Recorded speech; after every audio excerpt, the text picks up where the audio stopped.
बड़ा लालपुर जनपद बनारस से गिरफ्तार किया है, जिसमें करीब 7 लोग मिले हैं।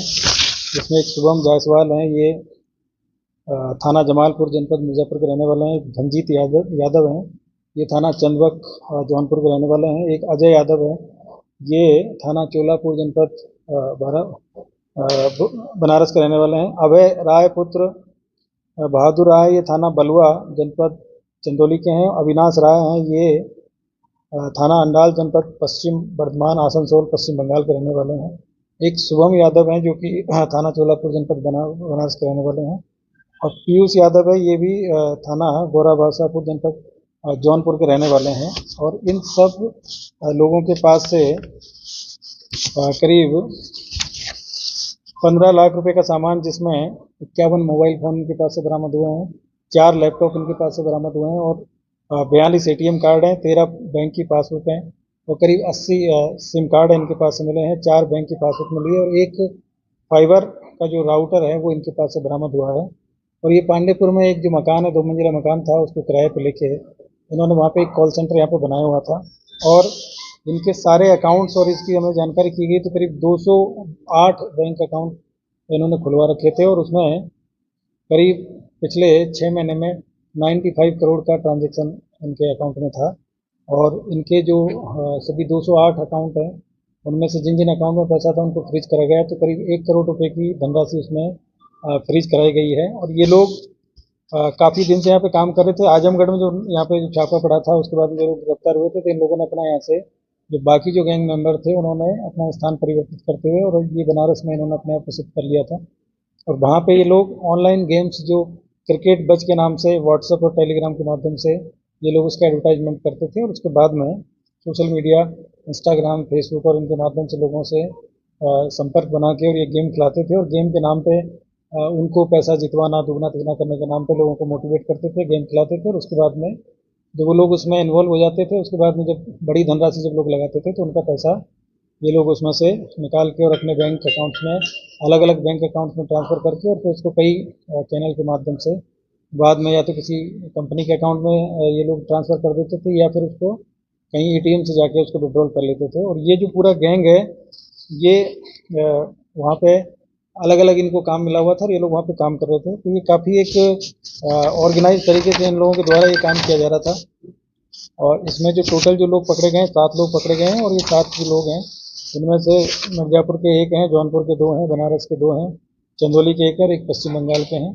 और सामान जो मिला है वो 51 मोबाइल मिले हैं इनके पास से, 4 लैपटॉप हैं, 42 एटीएम कार्ड हैं, तो जो बैंक की पासबुक्स हैं। और इसके अलावा इनके पास से 20,000 का नकद भी मिला है। और 208 अकाउंट इन्होंने अब तक इस पूरे साइबर फ्रॉड को करने में यूज़ किए थे, तो उनकी डिटेल्स हम लोग निकलवा रहे हैं बैंक के माध्यम से। और उसमें जो ट्रांजैक्शन है वो करीब 95 करोड़ का ट्रांजैक्शन तो हम लोगों ने अभी तक उसको एनालिसिस किया है। बाकी चीज़ पर भी काम चल रहा है। तो ये काफ़ी ऑर्गेनाइज तरीके से एक जो गैंग यहाँ पे काम कर रहा था, पहले आजमगढ़ में पकड़े गए थे, और उन्हीं के जो साथी है फिर यहाँ पकड़े गए हैं। और बड़ी संख्या में ये लोगों को मोटिवेट कर लेते हैं, और आजकल सोशल मीडिया के माध्यम से और जो भी सोशल मीडिया प्लेटफॉर्म्स हैं उनके माध्यम से लोगों को मोटिवेट करते हैं, और उसके बाद में फिर उनका पैसा ये ठगने का काम करते हैं। तो काफ़ी अच्छी जो कार्रवाई है हमारी जो साइबर थाने की जो टीम है उसके द्वारा की गई है। इसके लिए मेरे द्वारा जो पूरी टीम है उसको 25,000 रुपये का नगद पुरस्कार इसमें दिया जा रहा है। और बाकी जो पूर्व में 11 लोग पकड़े गए थे, और ये 7 लोग भी पकड़े गए हैं। अभी इसमें इनके जो मास्टरमाइंड हैं और जो लोग इनको ऊपर से जो इनको खिलाते हैं और जो ऑर्गेनाइज कर रहे हैं, जिन पे हम लोग काम कर रहे हैं, उनके जो बैंक अकाउंट्स के माध्यम से, उनके जो मोबाइल जो आपस में जो उनका कन्वर्जेशन है, वो सारी चीज़ों की जानकारी करके और उन लोगों के बारे में जानकारी की जा रही है। अभी तक ये जो लोग मिले हैं, ये लोग सिर्फ अकाउंट में जो अकाउंट मेंटेन करने का काम, गेम चलाने का काम करते थे। इनका जो और जो इनके जो मास्टरमाइंड है वो अभी तक इसमें पकड़े नहीं गए हैं, उनको ट्रेस आउट किया जा रहा है। उनकी जानकारी इनको भी, मतलब जो गैंग मेंबर पकड़े गए हैं अभी तक, तो ये भी ऊपर वाले लोगों को प्रॉपर तरीके से नहीं जानते हैं। अभी तक कुछ लोगों की जानकारी है, उस पर हमारी टीम काम कर रही है। और एक दूसरी जो चीज़ है कि ये जो लोग हैं, ये बहुत ही स्मार्ट तरीके से सारा काम कर रहे थे। और सारा जो पैसा है वो जो बड़ी कुछ फर्जी कंपनियां इन्होंने रजिस्टर करा रखी है, उनके अकाउंट में ट्रांसफ़र कर दे रहे हैं।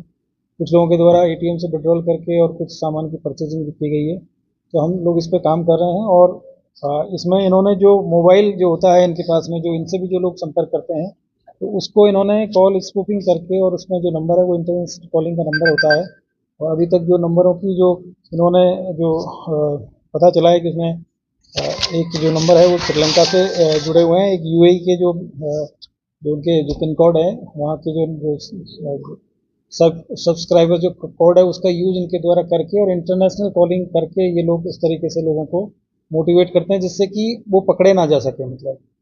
और मुझे लग रहा है कि हम लोगों ने जो काम किया है ये लोग यहीं के लोकल लोग हैं और इस तरीके से जो इंटरनेट कॉलिंग के माध्यम से लोगों को ठगने का काम करते हैं तो उस पर हम लोग काम कर रहे हैं, जल्दी उन लोगों को हम लोग उसमें पकड़े। सर, इस पूरे मामले में श्रीलंका, यूएई और भारत में ये लोग कैसे नेटवर्क बनाए हुए थे? जैसे क्या ग्रुप के ही माध्यम से बनाए थे या टेलीफोनिक वार्ता भी इन लोगों के बीच में होती थी किसी से? देखिए मैंने जैसे आपको बताया कि ये लोग जो इनके जो मास्टरमाइंड हैं उन लोगों के द्वारा कुछ लोगों को मोटिवेट करके अपनी कंपनी में काम करने के लिए उनको मोटिवेट किया जाता था, फिर उनको एम्प्लॉयमेंट दिया जाता था और इनको 20 से 25 हज़ार रुपये पर मंथ की तनख्वाह मिलती है। इसके अलावा इनको फेक अकाउंट कहीं और जगह से मिलते थे, सिम कार्ड है वो कहीं और जगह से अरेंज किए जाते थे और उसके बाद में इन लोगों का काम था कि जो पैसा आता था उसको जो गेमिंग ऐप के जो अकाउंट है उससे निकाल के दूसरे अकाउंट में डालना, फिर दूसरे अकाउंट से कोई दूसरे अकाउंट में डालना और कैश विड्रॉल कर लेना, फिर कोई और आदमी आके जो कैश ले जाना फिर दूसरी जगह उसको डाल देना। तो ये एक बहुत ही ऑर्गेनाइज तरीके से काम करने वाला एक गैंग है, इस पर हम लोग काम कर रहे हैं। और कुछ इनके और लोग हैं जो कि मतलब वो हमेशा इंटरनेट इंटरनेट कॉलिंग है उसी के माध्यम से ही इनसे कांटेक्ट करते हैं, तो उनकी एक्चुअल जो जानकारी इन लोगों के पास में नहीं है, हम लोग इसमें काम कर रहे हैं, जल्दी उनको भी गिरफ्तार। लगभग कितने दिनों से काम कर रहे हैं ये लोग? अभी तक की जानकारी मिली है जो अकाउंट ट्रांजेक्शन मिले हैं वो करीब 6 महीने से ये लोग काम कर रहे थे। पिछली बार जब आजमगढ़ में यहाँ पे जो गैंग पकड़ा गया था तो उसके बाद में इन्होंने अपने सारे अकाउंट पुराने थे वो बंद कर दिए थे और उसके बाद में फिर नए अकाउंट खोल के फिर इन्होंने फिर से काम शुरू किया गया। तो वो पुरानी जो अकाउंट्स थे उनकी भी हम लोग जानकारी कर रहे हैं कि वो कब तक इन्होंने ऑपरेट किए थे और उसके बाद में ये जो नए अकाउंट इन्होंने लिए हैं क्योंकि अकाउंट इनके पास में सारे फेक अकाउंट्स हैं और 208 अकाउंट की डिटेल तो इनके पास से मिली है। जो पहले जो गैंग मिला था उनके पास में भी कई सारे अकाउंट्स थे, सिम कार्ड भी इनके पास बहुत मिले हैं, मोबाइल इनके पास में अभी 51 मोबाइल मिले हैं और 4 इनके पास से जो लैपटॉप हैं वो मिले हैं, एटीएम कार्ड है वो भी बड़ी मात्रा में मिले हैं। तो हम लोग इस पर काम कर रहे हैं और ये काफ़ी एक बड़ा एक गैंग है जो कि ऑर्गेनाइज तरीके से काम कर रहे हैं।